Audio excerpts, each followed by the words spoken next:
Somebody asked you if it was hard to get into heaven, what would you say? Today, I think I hear Jesus whispering to you and to me. And he's saying, well, the more you have, the trickier it can be.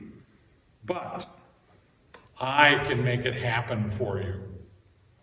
Matthew chapter 19, verse 26 says, with God, all things are possible.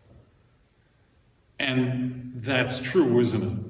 Life, salvation, those things are not the product of individual or combined human effort. No, not at all. It's not a human achievement or a human possibility at all to have eternal life, to be saved.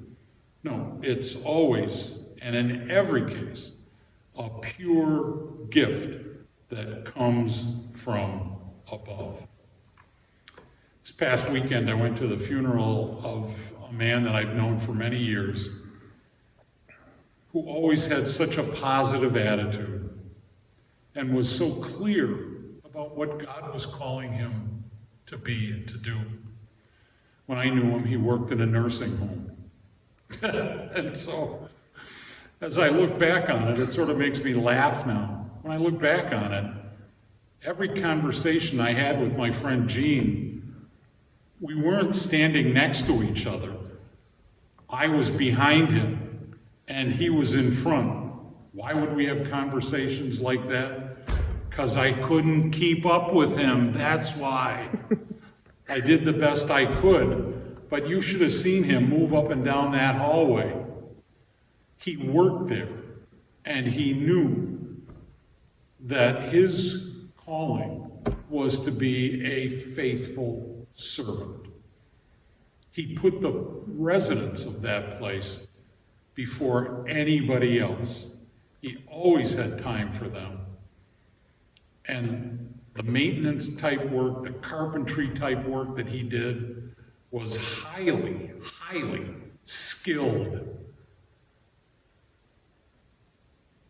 But he had a list a mile long, and he'd have that list in his hand. He'd be moving down that hallway, and I couldn't keep up with him. I was always 3 or 4 or 5 or 6 steps behind him.